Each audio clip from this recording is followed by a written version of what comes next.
tugas di Kanwil Kementerian Agama Provinsi Riau sebagai Kepala Seksi Pondok Pesantren dan Ma'had Ali.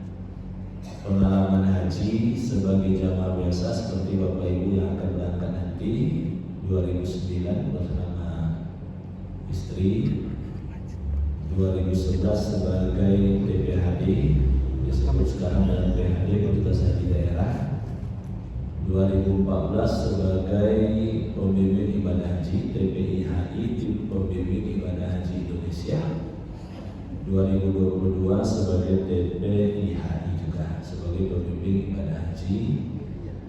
Dan sedangkan untuk umroh, alhamdulillah setiap tahun saya membawa jamaah umroh, insyaallah tahun depan bulan Januari tanggal 13.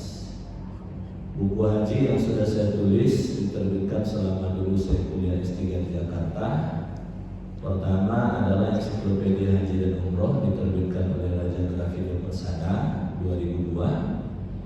Kedua adalah Fikih Haji dan Umroh, diterbitkan oleh Ciputat Pers Jakarta tahun 2002.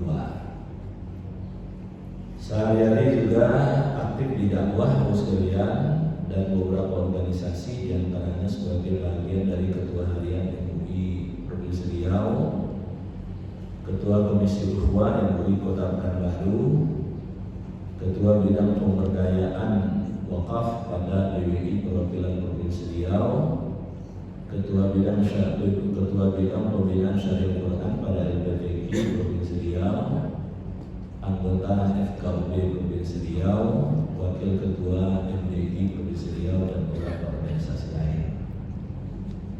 Mudah-mudahan dengan perkenalan ini Bapak Ibu tak ragu nanti dengan ilmu yang saya sampaikan, dan kalau sekiranya ada yang ragu boleh dikonfirmasi, boleh ditanyakan. Pagi sampai menjelang siang nanti kita membicarakan tentang perjalanan haji. Bapak Ibu sekalian, ibadah haji ini adalah ibadah ruhiyah, jasadiyah, maniyah. Ibadah rohani, jasmani, dan materi. Maka tiga ini kalau Bapak Ibu tata dengan baik sebelum berangkat sampai berada nanti di sana dan pulang ke tanah air, insya Allah haji Bapak Ibu sukses. Disebut dengan ibadah ruhiyah karena memang sisi rohani kita harus hadir dalam pelaksanaan ibadah haji tersebut. Mana sisi rohani tersebut? Pertama adalah dari sisi keikhlasan menjalankan ibadah. Maka dalam Al-Quran berulang-ulang setidaknya 2 ayat Allah menyebutkan kata lillah yang dikaitkan dengan persoalan haji. Wa atimul hajja wal umrata lillah, sempurnakanlah haji dan umrah lillah. Walillahi 'alan nasi hajjul baiti man istata'a ilaihi sabila. Allah mewajibkan kepada manusia untuk berhaji ke Baitullah. Kata lillah diulang di situ. Apa makna lillah tersebut? Adalah karena Allah, untuk Allah, milik Allah. Jadi artinya di sini memang Allah beri penekanan tentang keikhlasan. So menjaga keikhlasan haji ini jauh lebih berat daripada sholat, zakat ataupun puasa. Kalau sholat insya Allah jagalah keikhlasannya itu 10 menit misalnya selesai. Kalau puasa paling siang hari, malam hari kan tidak puasa lagi. Kalau zakat ketika dikerahkan tersebut, asalkan tidak disebut-sebut setelah itu selesai. Tapi kalau haji Bapak Ibu berangkat, apalagi bawa tas merah ini dari rumah, kemana Bu? Pengen mana sih? Di mana? Al-Haramain. Berangkat haji Bu tahun itu. Iyo, Pak Ibu ya. Sejamaah musoji igo deh, kebetulan ada saya sebut nama jadinya. Ibu seorang emang kayaknya. Wah, Pak boleh lah buku mati. Tengok segala rumah ni. Iyo, wah emang kita rupanya udah. Itulah mulai itu Pak bermasalah keikhlasan. Biarlah orang Bapak sekalian ya tak perlu diberitahu, yang penting Allah tahu. Ini ibadah kita dengan Allah. Kalau sudah jaga keikhlasan.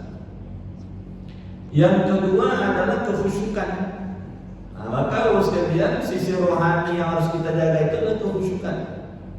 Khusyuk ketika berihramnya, khusyuk ketika wukufnya, khusyuk ketika mabit di Musdalifah, mabit di Mina, melontar jumroh, tawaf ifadah, sa'i dan seterusnya. Dia banyak itu, kadang-kadang live streaming itu bau. Dia sedang tawaf tapi live streaming. Coba bayangkan itu. Ini Ka'bah. Dia kan mestinya tidak boleh memalingkan wajah dari Ka'bah. Andaikan pun dia tidak melihat terus, paling tidak dia melihat ke depan arah dia berjalan. Ini tidak boleh kafir. Macam-macam tuh sesuai dengan usia. Kalau yang tua, pakcik, saya ini sedang tawaf nih, kata ya. Kalau yang muda-muda, hai guys, ini di Ka'bah nih. Kalian kan lihat fotonya aja, ini langsung nih, kata ya. Kira-kira busuk dah tuh bang. Nah itu sia-sia amal kita. Kedua adalah ibadah haji ini adalah ibadah jasmani. Jadi bukan sekedar rohani saja, tapi jasmani kita hadir. Jasmani kita hadir di Mekah, hadir di Arafah, hadir di Musdalifah, hadir di Mina, hadir di tempat melontar jumroh, hadir di Ka'bah, hadir di tempat sa'i atau mas'ah di Safa dan Bukit Marwah. Perpindahan ini makhluk butuh fisik. Maka jaga kesehatan. Maka Ustaz Rubianto didatangkannya tim medis itu untuk dicek-cek.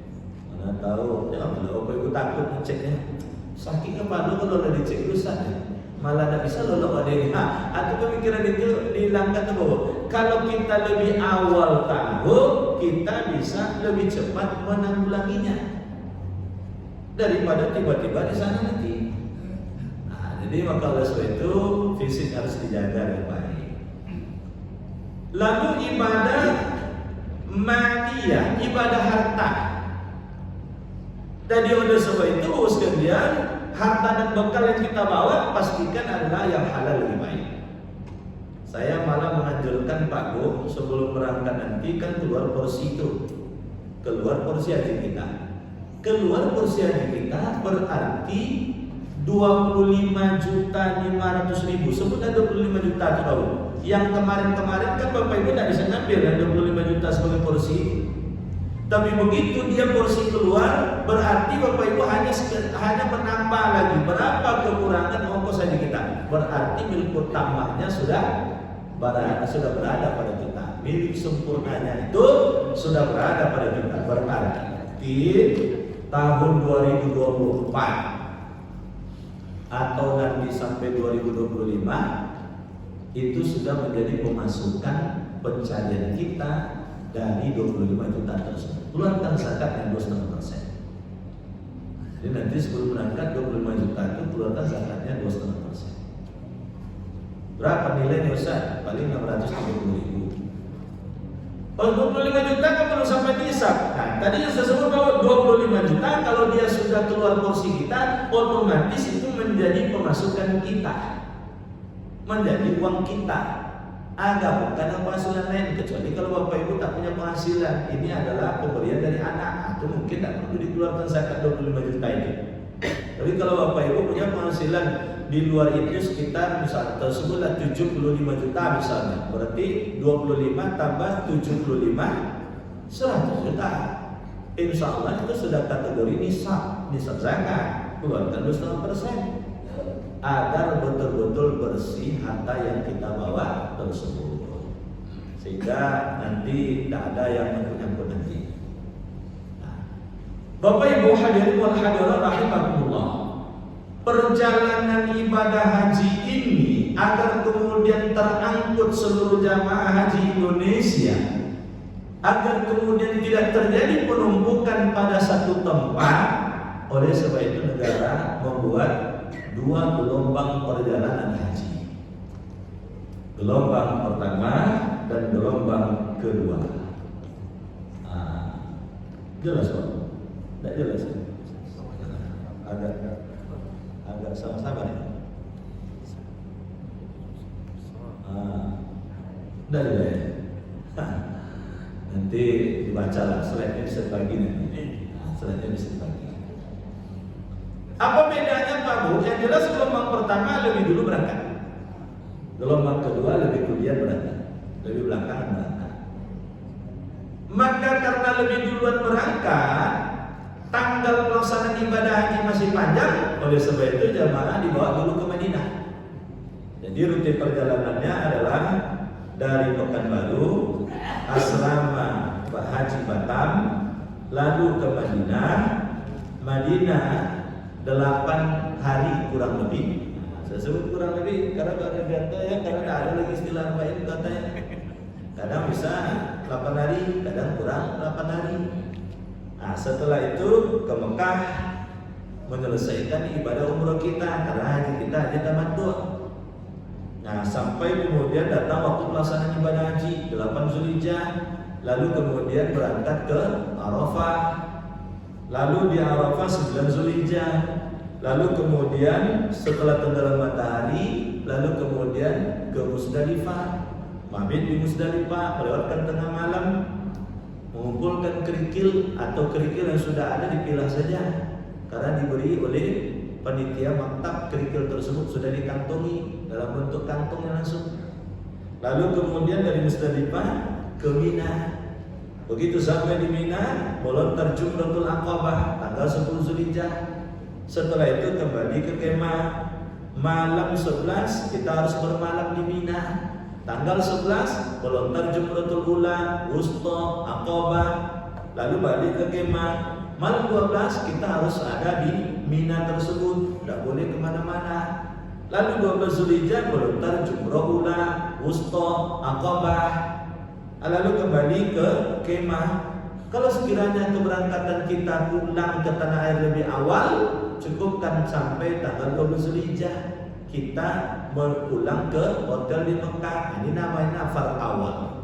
Nafar itu artinya rombongan awal-awal, berarti rombongan awal meninggalkan Mina. Bagi yang bersani, karena mungkin agak lama lagi pulangnya, maka oleh sebab itu dia tambah lagi malam 13 Zulhijjah bermalam di Mina. Tanggal 13 Zulhijjah melontar Jumratul Ula, Jumratul Wusta, Jumratul Aqabah. Setelah itu pulang ke kemah, lalu kembali ke hotel di Mekah menggunakan bus. Lalu kemudian setelah rehat, bugar kondisi tubuh, melakukan tawaf ifadah, melakukan sa'i. Lalu setelah selesai sa'i, tahallul hadiah, tahallul kubra. Lalu kemudian hari-hari berikutnya berada di Mekah. Tiba hari terakhir dia berada di Mekah. Sebelum meninggalkan Mekah, dia melakukan tawaf wada, tawaf perpisahan. Setelah itu dia berangkat ke Jeddah, Bandara King Abdul Aziz. Lalu berangkat dari Bandara King Abdul Aziz ke Batam, masuk asrama. Lalu kemudian keesokannya atau mungkin kurang lebih istirahatnya 12 jam, lalu sesuai dengan kondisi kedatangan kita pulang ke Pekanbaru atau gelombang pertama. Kalau gelombang kedua, karena lebih akhir berangkatnya, lebih belakangan berangkatnya, maka jamaah dari Pekanbaru ke asrama Haji Batam, dari Batam langsung ke Jeddah, turun di Bandara King Abdul Aziz. Dari Bandara King Abdul Aziz 75 km kurang lebih perjalanannya menuju Mekah. Lalu kemudian sampai di Mekah dalam keadaan berpakaian ihram tersebut menyelesaikan seluruh prosesi kegiatan umrohnya. Selesai kegiatan umroh tersebut, lalu hari-hari berikutnya berada di Mekah sampai tanggal 8 Zulhijjah. 8 Zulhijjah menggunakan pakaian ihram berangkat ke Arafah. 9 Zulhijjah berwukuf di Arafah. Tenggelam matahari malam 10 Zulhijjah menuju Musdalifah, mengumpulkan kerikil di sana. Lalu kemudian setelah lewat tengah malam menuju Mina. Sampai di Mina melontar Jumratul Aqabah, lalu kembali ke kemah. Lalu kemudian istirahat malam 10 Zulhijjah bermalam di Mina. Malam 11 Zulhijjah bermalam di Mina. 11 Zulhijjah melontar Jumratul Ula, Wusta, Aqabah. Lalu kemudian kembali ke kemah, istirahat. Lalu malam 12 berada di kemah di Mina tersebut, bermalam di Mina. lalu kemudian 12 Zulhijjah melontar jumrah ula wusta dan Aqabah, lalu kemudian kembali lagi kemah. Kalau kemudian ini nafar awal berarti dia kembali ke Mekah. Kalau nafar sani berarti menambah 1 malam lagi, menambah melontar jumrah lagi ula wusta dan Aqabah, baru balik ke Mekah menyelesaikan tawaf ifadah sani tahallul, lalu kemudian menghabiskan jatah harinya di Mekah. Setelah habis jatah harinya di Mekah, dia pun kemudian menuju Madinah. Jadi Madinah rute paling akhirnya 7 atau 8 hari, lalu kemudian balik ke tanah air Batam, bermalam di Batam, lalu kembali ke Pekanbaru. Jadi hari dan waktu pelaksanaan hajinya sama semuanya, tidak ada beda. Yang bedanya adalah yang lebih awal berangkat ke Madinah dulu, yang belakangan berangkat ke Mekah dulu. Jumlah harinya sama semuanya, tidak ada beda. Ustaz, lebih lama yang jumlah hari yang berangkat gelombang pertama? Tidak. Kalau 41 hari berarti semuanya 41 hari. 25 hari di Mekah, sebutlah 8 hari di Madinah. Ada berapa tuh Pak? 33. 5 hari menyelesaikan kegiatan ibadah haji di Arafah, di Mekah, Arafah, Musdalifah, Mina, Ka'bah, dan lalu kembali ke Mekah. Itu 5 hari itu Pak. 33 tambah 5 hari 38 hari. 3 hari untuk apa? Perjalanan, baik perjalanan pergi ataupun perjalanan pulang. Jadi semuanya rata-rata 41 hari. Nah, kalau ada yang 42 hari, itu berarti sekalian di perjalanannya delay. Nah, ada bertambah. Itu paling kalaupun bertambah di Mekah mungkin bertambahnya, atau di Madinah disebabkan karena delay. Karena kemarin itu yang pulang kemarin itu ada yang delaynya sampai 30 jam. Yang kemarin saya 2009 itu Pak Bu, delay kami itu sampai 34 jam. Nah, kalau 2009 itu Pak Bu pakai nginap di Jeddah. Nah, nginap di Jeddah. Orang 1 malam nginap di Jeddah, kita 2 malam. Nah, 2 malam kita nginap di Jeddah ini. Jatah Mekah Madinah itu sama semuanya. Jadi Pak Ustaz, itu rute dari perjalanan. Nah, sekarang kita dalami sekalian. Kita dalami sedikit. Tadi kan bermula dari rumah, Pak Bu ya. Perjalanan tentu dari rumah, dari rumah masing-masing. Bapak Ibu sekalian, ketika Bapak Ibu akan meninggalkan rumah, pastikan Bapak Ibu melakukan sholat sunat safar. Melakukan sholat sunat safar 2 rakaat. 2 rakaat. Rakaat pertama ayatnya qul ya kafirun, rakaat kedua qul huwallahu ahad. Usalli sunnat safar rak'ataini mustaqbalal qiblati adaan lillahi ta'ala. Sengaja aku salat sunat safar 2 rakaat menghadap kiblat karena Allah Ta'ala. Setelah selesai salat sunat safar, Bapak Ibu bertawakallah kepada Allah sebelum keluar rumah. Bismillahi, minimal bagus Bismillahi tawakkaltu 'alallahi la haula wala quwwata illa billahil aliyil azim. Langkahkan kaki kanan keluar dari rumah tersebut. Naik kendaraan, sebulan naik mobil Pak. Naik mobil dari rumah kemana tujuan awal kita? Ke masjid yang biasa tempat kita sholat berjamaah. Jadi bukan langsung ke tempat berkumpul jamaah. Kalau Pekanbaru kan tempat berkumpulnya nanti di kantor Kementerian Agama Kota Pekanbaru. Nah, jadi singgah dulu di masjid. Masjid yang biasa kita sholat berjamaah dekat dari rumah. Nah, begitu sampai di masjid, sholat tahiyatul masjid. Sholat sunat safar kan sudah ada di rumah tadi. Jadi sholat sunat safar itu di rumah kau, bukan di masjid. Sholat di masjid, sholat tahiyatul masjid, penghormatan terhadap masjid. Karena kita tidak tahu pada tahun nanti itu bulan terakhir. Nah, itu sholat terakhir kita di masjid ke rumah. keluar dari masjid, naik lagi ke dalam kendaraan. Begitu naik kendaraan itu, Bapak Ibu baca doa. Bismillahirrahmanirrahim. Wa mursaha inna rabbi laghafurur rahim.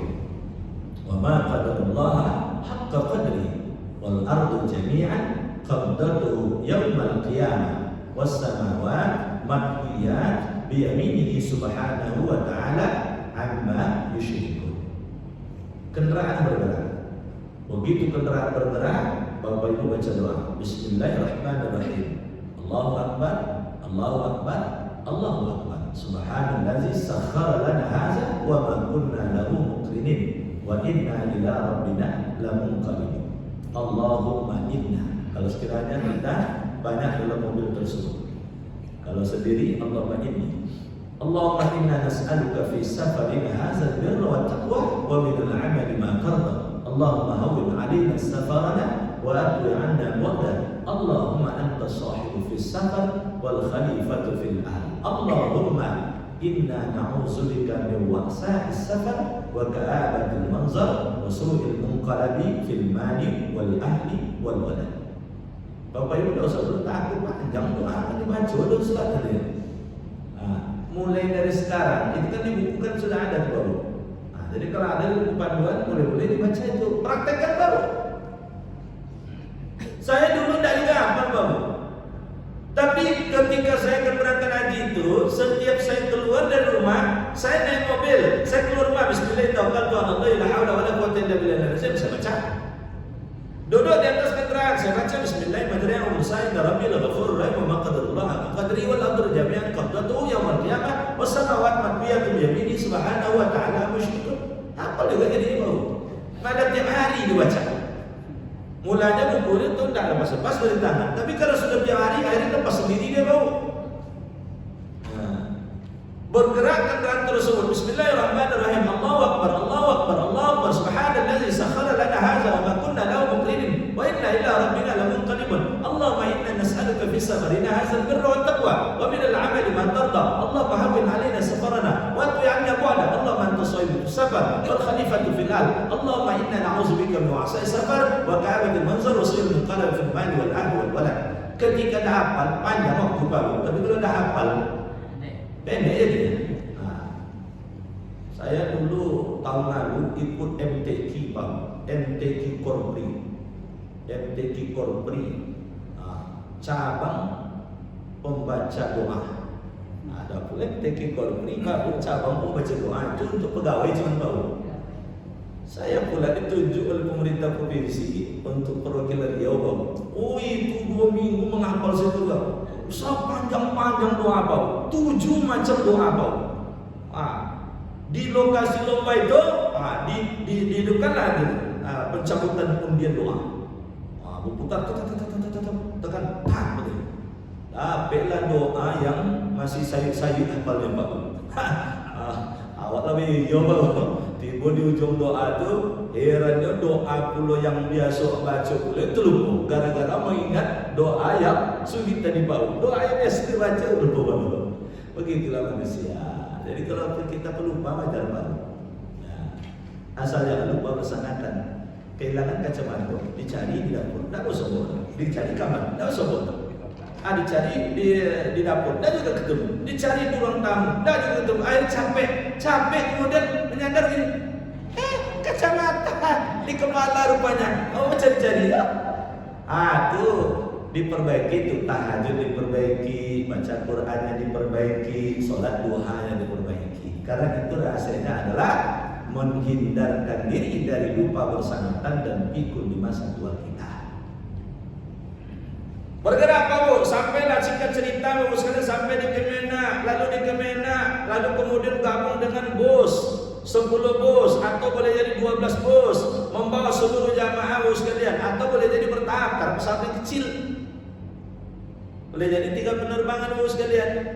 Berangkat dulu 5 bus, lalu kemudian di belakang nyusul 3 bus, lalu kemudian belakang nyusul 3 bus, sampai 11 bus misalnya membawa 450 jamaah. Misal kalau pesawatnya Saudi Arabia. Kalau Saudi Arabia yang besar itu pesawatnya kapasitasnya 1 kloter 450 jamaah. Tapi tahun 2023 Pak Bu pesawatnya agak kecil, sehingga kapasitas pesawat itu hanya bisa membawa 370 sampai 380 jemaah. Lalu Bapak Ibu nanti naik pesawat begitu juga doanya. Sampai di atas pesawat duduk Bismillahirrahmanirrahim, lalu bergerak pesawat Bismillahirrahmanirrahim, Allahu Akbar, Allahu Akbar, itu juga doanya. Jadi yang saya naik pesawat bertukar kendaraan itu Pak Bu, dan tadi dari mobil, lalu kemudian menjadi bus, lalu kemudian pesawat. Setiap bertukar kendaraan ini Pak Bu, doa itu dibaca. Doa itu dibaca. Lalu pesawat landing di Batam. Maka begitu sampai di Batam, Bapak Ibu baca doa. Karena ini tempat pertama yang kita kunjungi. Artinya kita orang asing di sana. Karena kita aslinya orang Pekanbaru. Setiap kita awal menjejakkan kaki di tempat baru, Pak Bu, kita diajarkan berdoa. Jadi pokoknya perjalanan itu penuh dengan doa, Pak Bu, supaya betul-betul Allah jaga kita. Apa doanya, Bu sekalian? Doa itu nanti tiba di Batam baca, atau tiba di Madinah baru nyampai baca, atau tiba di Mekah baru nyampai baca, atau tiba di Jeddah baru sampai baca. Baca masing-masing, Bu sekalian. Allahumma inni as'aluka khairaha wa khaira ahliha wa khaira ma fiha wa a'udzu bika min syarriha wa syarri ahliha wa syarri ma fiha. Ya Allah, aku meminta kepada kebaikan negeri ini, kebaikan penduduk negeri ini, kebaikan apa saja yang ada di sekitar negeri ini, dan aku berlindung kepadamu ya Allah dari keburukan negeri ini, keburukan orang yang ada di negeri ini, dan keburukan apa saja yang ada di sekitar negeri ini. Akan bagus doa itu, Bapak. Jadi insya Allah nanti tidak terjadi sesuatu yang tak diinginkan. Andai kan tercecer barang, tidak ada niat orang nak ngambil barang kita itu. Itu tidak, kadang-kala barang yang ada itu hilang. Maka di situ pentingnya doa tadi, Bapak. Ada sekelompok ibu-ibu, dia di Madinah, Pak. Ini umroh ceritanya. Dia ingin pergi ke Raudhah. Ini dulu Pak, kalau sekarang tidak bisa seperti itu lagi. Kalau sekarang dia sudah pakai tasrih, sudah pakai izin masuk Raudhah. Insya Allah semua yang ikut jadwal masih bisa masuk. Kalau dulu kan siapa kuat, siapa lincah, bisa masuk. Ada nih ibu-ibu ini, ibu-ibu muda ini. Sudah tahu cara masuk ke Raudhah adanya. Lalu mereka berlima ingin pergi ke Raudhah. Ada ibu-ibu tua, kemana kalian? Ada bolak-balik beli mau bawa ke Raudhah mah? Tak boleh berani dia ngomong ke Raudhah mah. Kecil lu tunggu amat dia, katanya masuk lalu ke kamar. Aku kata yang beli ngomong, kalau amat itu ikut menyusah nyawa bodohnya. Nyalah ambil gerakan. Sementara kau perlu copek. Wakicu je lah mandi. Tahu wakicu apa, Bu? Iku bahasa. Kita tipu aja lah waktu ni. Pura-pura kita pergi ke pasar atau ke toko belanja. Ya mak, kami ke toko dulu nengok-nengok. Rupanya pergi ke Raudhah. Begitu masuk masjid, sendal kelima-lima itu diletakkan di rak sendal. Jelas rak sendalnya, Pak. Begitu selesai dari Raudhah, Pak, kelima-lima sendal itu hilang semuanya. Padahal di rak sendal itu diletakkan, Pak, di rak sendal. Jadi Pak Bu, orang ini kan tak berani cerita ke saya. Karena jamaah saya kalau mau gini Ustaz, pokoknya cita-cita dah. Dan meninggalkan Madinah, Pak Bu, menuju Mekah, Bu cerita lah Ustaz. Berdosa kami menuju amat Ustaz. Apa tu? Nak bayar kami tak bodoh ya. Itu apa teguran Allah? Hilang terombak kami di Musa. Ada yang harganya 750, ada yang harganya 500, ada harganya 250 Ustaz. 3 hari itu menung deh Ustaz. Hilang terombak. Terombak tahu sedar. Hilang sedarnya. Jadi kalau di sana tu makanya banyak orang hisap karena langsung dapat teguran. Di Indonesia lambat orang hisap, Pak Bu. Lambat ditegur oleh Allah. Makanya berdosa tadi jadi Indonesia baru. Karena Allah tunda dulu. Insya Allah kalian. Rupanya kalau insaf sendiri ini lambat insafnya baru. Tapi kalau ditegur, oh cepat baru. Begitu hilang sudah astagfirullah gara-gara picu apa tadi ini. Bapak Ibu sekalian. Nah, jadi Bapak Ibu sekalian, sepanjang perjalanan itu berdoa. Lalu Bapak Ibu sampai di asrama haji Batam. Kalau keberangkatan namanya embarkasi. Kalau saat kepulangan namanya debarkasi. Nah, jadi sampai di asrama haji, di asrama embarkasi Batam. Apa yang Bapak Ibu lakukan selama Bapak Ibu sekalian ketika sampai di asrama tersebut? Nah, ini sudah tadi Pak Ibu ya. Tinggal di Batam ini. Jadi sampai di asrama Batam tersebut, Bapak Ibu akan mengikuti penyambutan kedatangan Bapak Ibu. Jadi Bapak Ibu disambut nanti itu. Begitu disambut, Bapak Ibu di dalam aula dipersilakan duduk, dikasih snack, dikasih kopi. Lalu sambil nunggu Bapak Ibu akan dicek kesehatannya. Itu makanya kalau Bapak Ibu sebelum berangkat itu seminggu minimal Pak Bu, atau jangan sibuk-sibuk, tidak berketentuan juga lagi. Tidak berketentuan maksud saya itu kalau tidak ada kaitannya dengan pelaksanaan haji kita, mulailah dikurang-kurangi. Artinya Pak Bu, jaga istirahatnya, jaga waktu tidurnya, jaga pola makannya. Sehingga begitu sampai dia selama haji Batam, ini cek kesehatan terakhir yang sangat menentukan Pak Bu. Saya sendiri Pak Bu, tahun 2014 saya sebagai petugas pembimbing ibadah haji. Sebelum berangkat tuh Pak Bu, saya masih ceramah ke sana kemari, tidur kurang, paling lama tidur dalam semalam itu 4 jam cuma Pak Bu. Tidur kurang, istirahat kurang, langsung berangkat ke Batam. Begitu sampai di Batam, saya langsung dicek kesehatan Pak Bu. Tensi 180 per 110. Kolesterol tinggi pula lagi. Langsung dipasang gelang itu Pak Bu oleh dokter bandara asrama embarkasi. Tak bisa tanggal itu gelang itu Pak Bu. Gelang apa? Resti, resiko tinggi. Awak masih muda tapi resti Pak Bu. Maka tidak pede awak jadi itu Pak Bu. Awak petugas dulu deh. Di tunggu saya dibuatnya. Sampai di kamar asrama haji itu saya bilang ke dokter. Dalam satu kloter itu petugas 5 Pak Bu. 1 dokter, 2 perawat, 1 ketua kloter, 1 pembimbing ibadah. Maka saya bilang ke dokter, ini gara-gara gelang ini nanti tidak turun-turutin si saya nih. Nengok golang tadi resti itu Pak ya. Boleh dibuka ke dokter. Kata dokter sebetulnya tidak boleh, tapi supaya nyaman pula ustaz petugas ya. Kita buka jalan. Tapi Bapak Ibu jangan dibuka nanti. Bapak Ibu jamaah tidak boleh buka. Karena dengan dibuka itu Bapak Ibu luput dari perhatian dokter. Kalau Bapak Ibu pakai gelang atau kemudian tanda bahwa Bapak Ibu resti, Bapak Ibu tiap hari dipantau oleh dokter. Kesehatan Bapak Ibu diperhatikan. Kalau saya Pak Bu ya ketika itu kan usia masih relatif muda lah. Sehingga akhirnya membuka tuh sampai payah Pak Bu. Berarti gua membukanya dah. Akhirnya berguntil ini Pak Bu. Berguntil tapi saya simpan, tidak sebuah, saya simpan Bapak sekalian. Ya karena dokter kan sekamar dengan saya. Untuk apa lagi dipantau-pantau? 24 jam dokter lihat saya sekamar dengan saya. Apa boleh dikasih gelang? Logika saya begitu.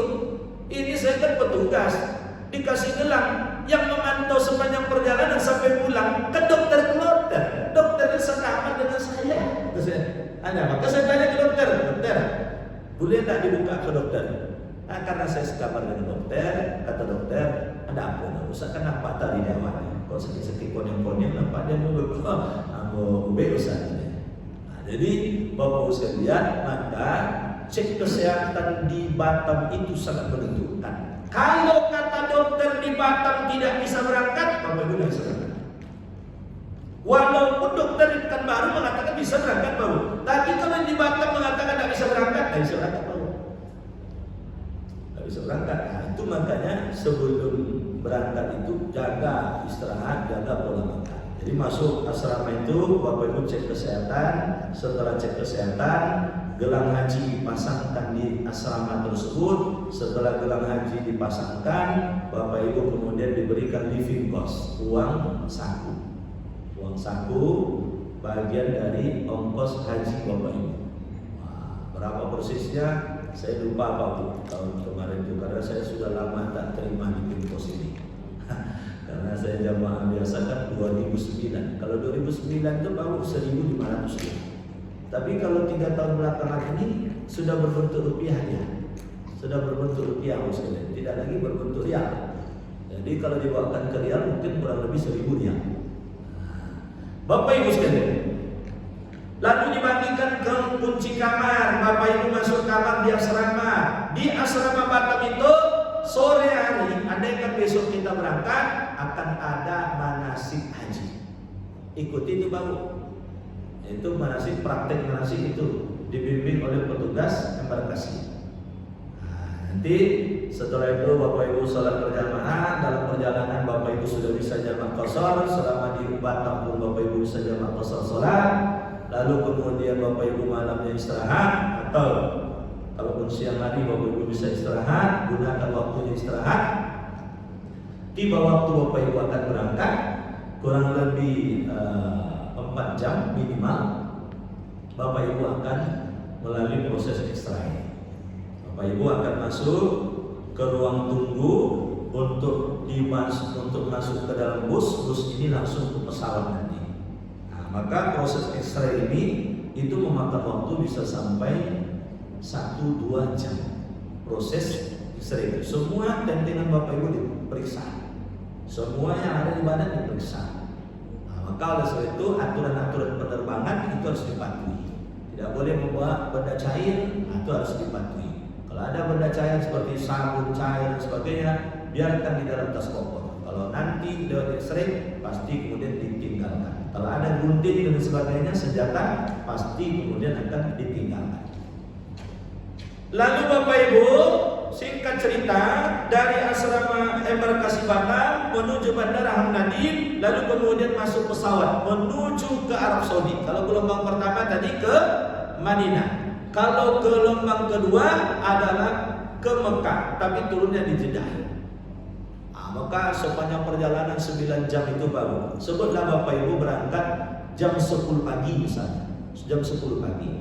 Berarti kalau 9 jam Pak Bu, 11, 12, 1, 2, 3, 4, 5, 6, 7. Kan jam 7 malam di Indonesia tibanya. Tapi kan kita 4 jam lebih cepat. Berarti tarik mundur 4 jam lagi.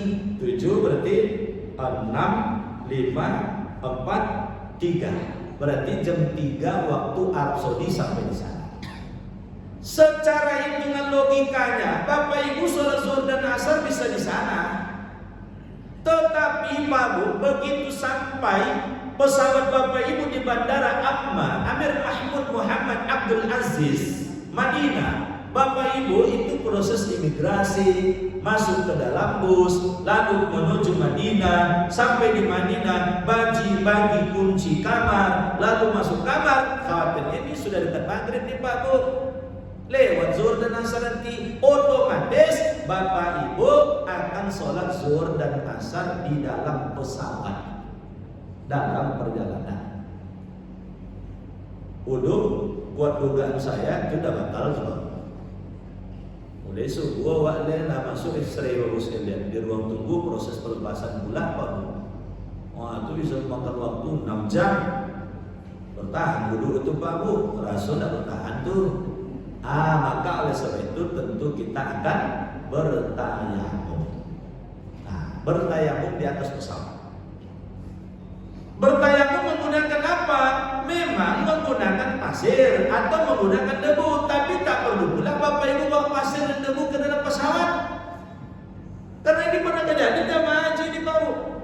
Tidak usah saya sebutkan dari mana jamaahnya Pak Bu. Dikosongkannya tempat minyak rambut itu Pak Bu, lalu diisi pasir. Begitu disebut waktu zuhur telah masuk, dibentangkannya kain di atas pahanya, ditumpahkannya pasir tadi. Oh heboh pramugari Pak Bu. Pesawatnya mau pasir. Jadi udara ini Pak Bu, pada dasarnya mengandung partikel-partikel debu. Tidak perlu dibawa pasir lagi. Ke dinding pesawat boleh, ke punggung kursi kawan yang di depan boleh, bahkan ke punggung kawan pun boleh, asal tak basah baju kawan tadi. Kalau basah tentu berkeringin ya Pak Bu, merasai dulu maka oleh sebab itu cara bertayamum harus Bapak Ibu kuasai. Bagaimana cara bertayamum tersebut Bapak sekalian? Cara bertayamum itu saya tunjukkan Pak Bu. Ini di slide memang saya tak tampilkan. Cara bertayamum itu ada dua. Ini cara yang simple yang saya ajarkan sekalian. Yaitu dengan 2 kali tepukan. Tepukan pertama untuk mengusap wajah, tepukan kedua untuk mengusap kedua tangan. Tepukan itu bukan begitu Pak Bu. Tidak, maksudnya kan ditepuk nih. Tempelkan misalnya, taruhlah ini dinding pesawat. Dinding pesawat. Jadi jam tangan dibuka, lalu lengan baju disingkat. Taruhlah ini adalah dinding pesawat. Jari-jari kita dikembangkan. Tempelkan dinding pesawat tersebut. Setelah ditempelkan, usap untuk wajah. Caranya bagaimana? Tempelkan tangan kanan di kening, tangan kiri di dagu. Putar berlawanan arah. Lalu diusap semua. Selesai. Satu kali Pak, jangan 3 kali. Kita tak wudhu ini. Wudhu ya 3 kali cuman.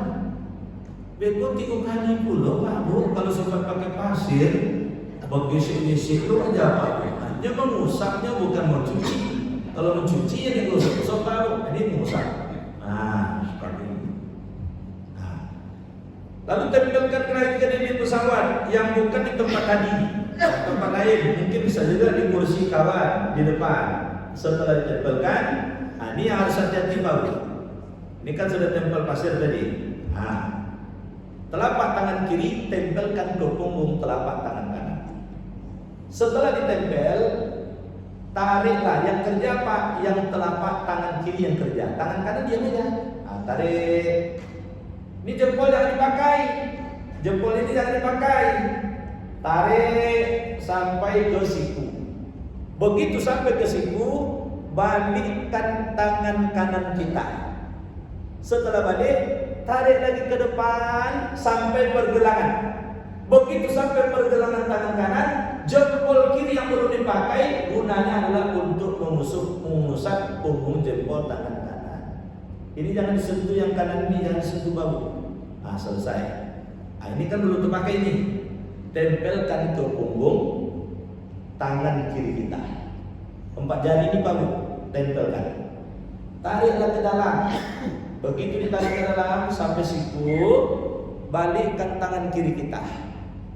Balik, tarik pula ke depan. Jempol tangan kanan belum dipakai untuk mengusap punggung jempol tangan kiri. Jadi tidak sembarangan Pak Bu. Begitu tidak ada tayamum gitu Pak Bu. Itu mau gosok sama tuh Pak. Dia mengusap saja.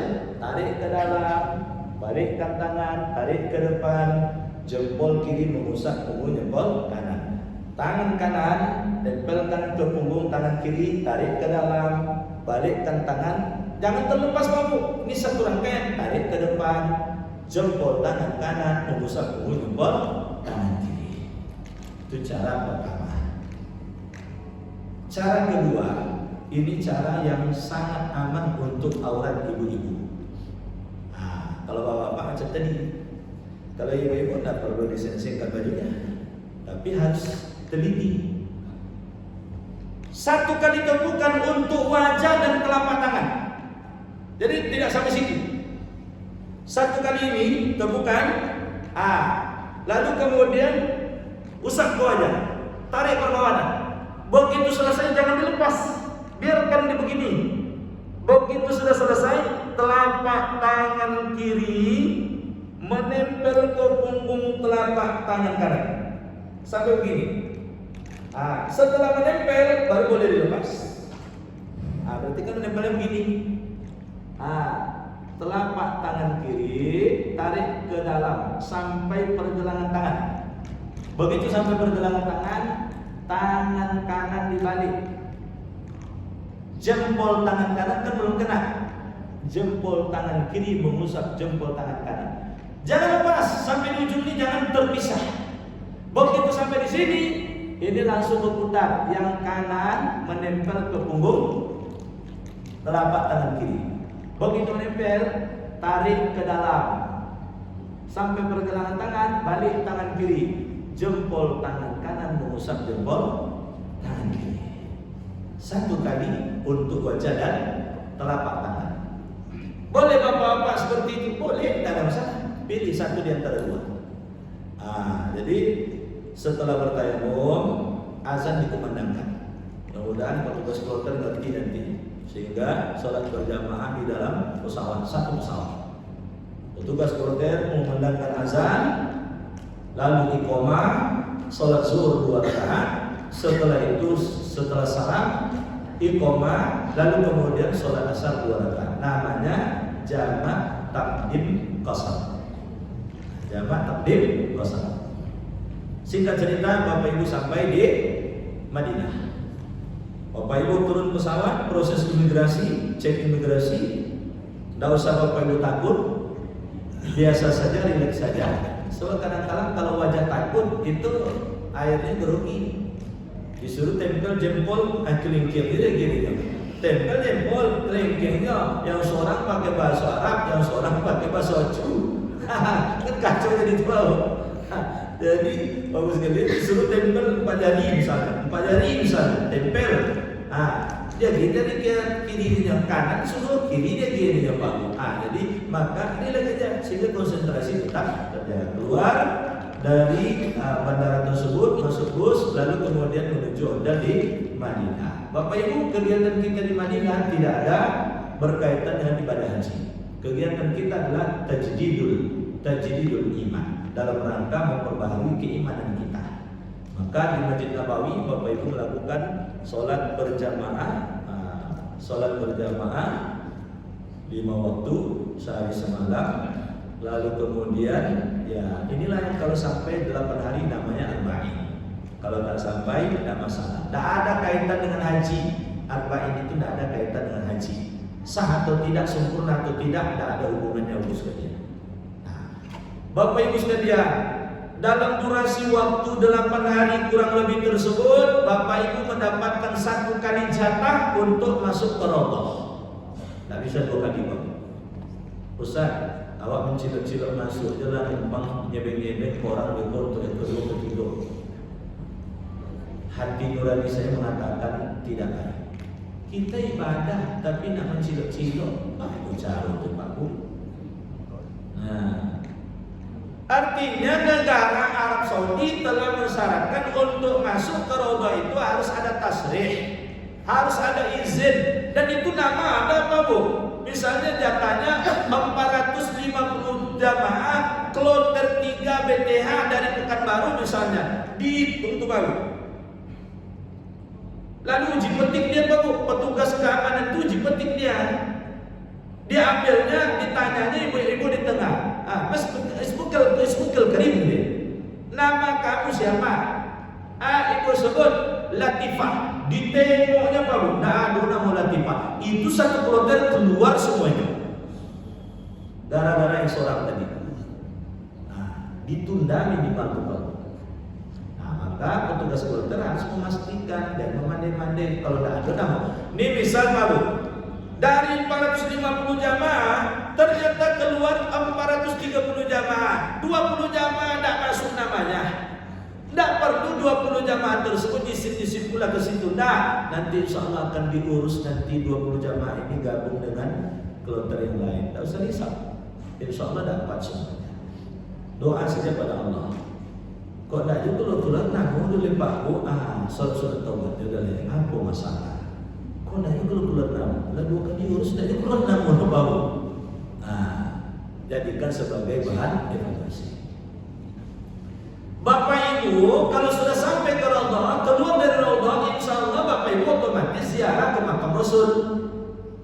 Di sebelahnya ada makam Abu Bakar, di sebelahnya ada makam Umar. Jadi kalau ibarat makamnya itu Pak Bu begini, ini makam Rasul. Lalu kemudian di sebelahnya Abu Bakar, agak ke bawah sedikit.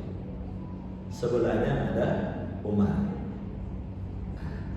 Sebelah Rasul ini kosong nih Pak Bu. Ini makam Rasul. Sebelah ini kosong. Ada kerangkeng pertama kali jumpa itu kosong tuh Pak Bu. Jangan di situ bersalam pula. Assalamualaikum ya Rasulullah. Apa kata orang? Enggak di situ Pak, sebelah katanya.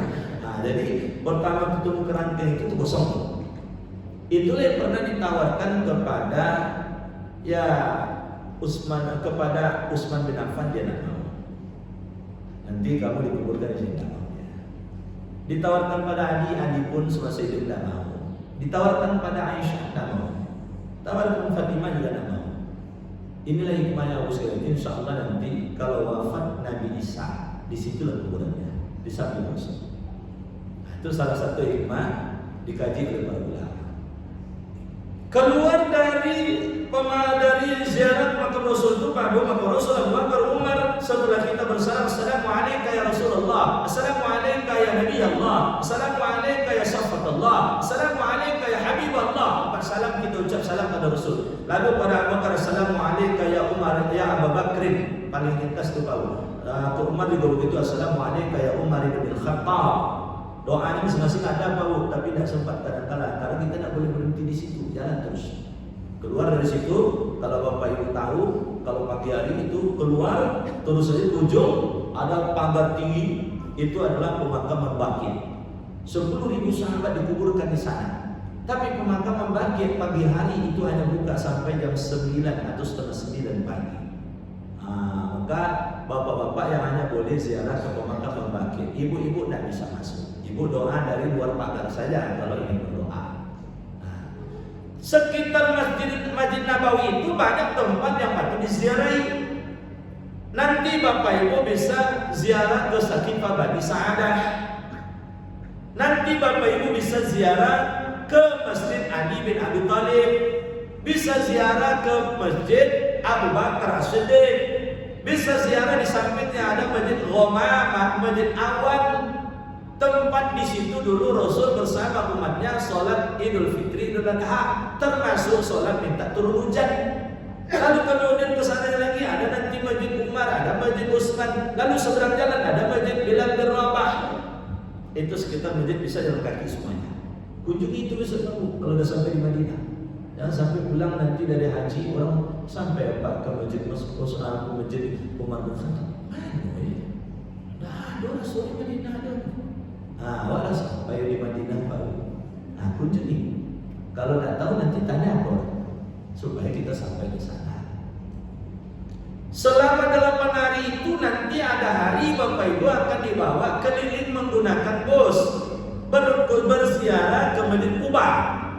Masjid pertama kali dibangun oleh Rasulullah. Siapa saja ziarah ke Masjid Quba, satu kali ziarah Masjid Quba, fadilahnya sama dengan satu kali umrah. Maka Rasul kalau berada di Madinah minimal setiap hari Sabtu dia ziarah ke Masjid Quba. Apa yang dilakukan di Masjid Quba tersebut? Ya kalau pagi hari sholat duha, sholat tahiyatul masjid, lalu sholat duha, lalu berdoa di sana. Keluar dari Masjid Quba, Bapak Ibu akan singgah di pasar kurma, sekaligus di situ ada kebun kurmanya. Silakan berbelanja untuk oleh-oleh, untuk sedekah. Setelah itu Bapak Ibu akan dibawa ke Jabal Uhud, akan berziarah ke pemakaman syuhada Uhud. 70 sahabat meninggal dan dikuburkan di sana. Setelah itu Bapak Ibu kembali ke hotel. Dalam perjalanan kembali itu bisa saja Bapak Ibu melewati Masjid Qiblatain, Masjid dua kiblat yang kadang-kala tidak sempat berhenti. Lalu kemudian Bapak Ibu juga melewati Masjid Khandaq, Masjid Parit, karena di situ terjadi perang Khandaq dulu. Di situ juga dinamakan dengan Masjid Sab'ah, masjid yang 7 pos pertahanan pasukan Rasul menghadapi pasukan kafir Mekah yang jumlahnya tak kurang dari 20.000 pasukan menyerang Madinah. Jadi Bapak sekalian setelah itu kembali ke hotel. Lalu hari-hari berikutnya Bapak Ibu menghabiskan jatah hari di Madinah. Tiba hari Bapak Ibu akan berangkat meninggalkan Madinah. Bapak Ibu akan melakukan prosesi sunat-sunat ihram untuk pelaksanaan ibadah umrah. Maka sekalian di hotel di Madinah tersebut, Bapak Ibu mandi sunat. Lalu setelah mandi sunat, kegiatan bersih-bersih. Apa kegiatan bersih-bersih itu? Potong kuku, cabut bulu-bulu yang akan mengganggu, lalu memakai pakaian ihram. Ini misal Pak. Misalnya Bapak Ibu berangkat meninggalkan Madinah itu jam 3 siang. Maka ibadah terakhir Bapak Ibu di Madinah adalah sholat zuhur berjamaah di Masjid Nabawi. Karena sulitnya nanti Bapak Ibu melakukan sholat asar, oleh sebab itu selesai sholat zuhur berjamaah di Masjid Nabawi itu dengan imam di sana, sekalian Bapak Ibu langsung sholat asar. Namanya jamak takdim. Saran saya jangan dikosor, jangan diringkas asarnya menjadi 2, karena Bapak Ibu belum melakukan perjalanan. Bapak Ibu masih di Madinah.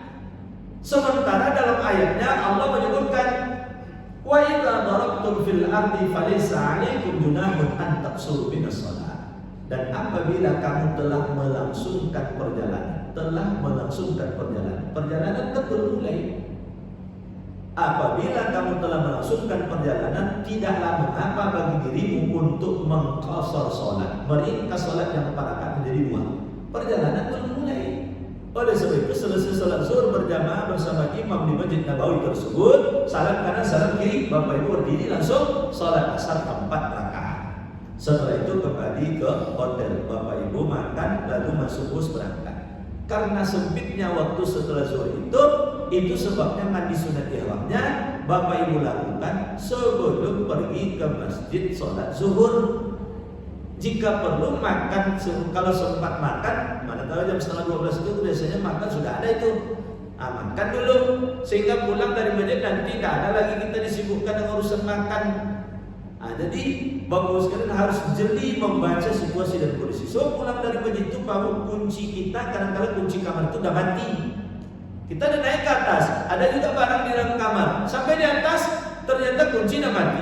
Turun ke bawah, lift padat oleh orang pulang dari masjid, padat oleh jamaah kita turun naik. Maka habis waktu berjam-jam jadi itu. Inilah yang membuat seringkali terlambat berangkat. Maka oleh sebab itu sekalian, ibu-ibu bolehkah mandi sunat ihramnya Ustaz sebelum meninggalkan Madinah itu subuh hari? Sebelum saya berangkat sholat subuh ke masjid, boleh tak Ustaz? Karena makin dekat dengan zuhur nanti khawatirnya jilbab baju ihram yang ibu pakai basah karena rambutnya basah. Maka makin cepat makin bagus. Maka ibu-ibu minimal itu jam 10 sudah mandi sunat ihram. Kalau bapak kan tidak payah mandinya. Jadi sebelum ke masjid Bapak Ibu sudah berpakaian ihram semuanya. Jadi sholat zuhur ke masjid sudah berpakaian ihram. Pulang dari masjid Bapak Ibu sudah siap berangkat. Maka berangkatlah Bapak Ibu meninggalkan Madinah. 21 km meninggalkan Madinah, Bapak Ibu sampai di Bir Ali. Tiba di Bir Ali atau sebutannya Zulhulaifah. Pastikan Bapak Ibu sebelum masuk masjid dalam kondisi suci. Jadi kalau wudunya batal, wudu dulu. Toilet sebanyak-banyak di situ, mandi pun bisa di situ. Bapak Ibu berwudu di sana, bapak-bapak pastikan tidak ada lagi pakaian dalamnya atau celana dalamnya di dalam kain ihram. Disitulah kita pastikan sebelum masuk masjid. Begitu sudah berwudu dalam kondisi suci semuanya, kecuali wanita yang haid. Semua masuk masjid. Wanita yang haid tadi nunggu di luar masjid. Begitu masuk ke dalam masjid Bir Ali, sekalian apa yang Bapak Ibu lakukan? Ada 2 sholat sesungguhnya Bapak. Pertama sholat tahiyatul masjid, 2 rakaat sholat tahiyatul masjid. Yang kedua adalah sholat sunat ihram. Sholat sunat ihram untuk umrah. Karena haji kita haji tamattu, Pak. Haji tamattu itu kan mendahulukan umrah daripada haji. Bapak Ibu tidak dianjurkan haji ifrad, tidak dianjurkan haji qiran. Haji ifrad terlalu berat, resiko kesehatannya sangat tinggi. Maka tidak dianjurkan haji ifrad. Haji tamattu lah yang terbaik untuk kesehatan kita. Tamattu itu artinya bersenang-senang, artinya tidak berat. Karena tidak berat, maka seluruh jamaah yang menunaikan haji dengan cara tamattu, mereka dibebankan dam. Dam itu bukan dam pelanggaran, bukan dam denda, tidak. Tapi dam untuk haji tamattu ini namanya dam nusuk. Dam nusuk itu adalah dam tambahan ibadah. Karena ibadahnya agak lebih ringan daripada ifrad. Ifrad, haji ifrad tidak ada dam. Haji tamattu ada dam sebagai tambahan karena agak ringan tadi. Sama juga dengan haji qiran, lebih ringan lagi. Maka haji qiran dan haji tamattu ada tambahan ibadah, yaitu dibeli kambing. Maka namanya dam nusuk. Maka Bapak Ibu masuk ke dalam Masjid Bir Ali. Setelah sampai dalam Masjid Bir Ali, Bapak Ibu salat tahiyatul masjid. Setelah selesai salat tahiyatul masjid, Bapak Ibu salat sunat ihram.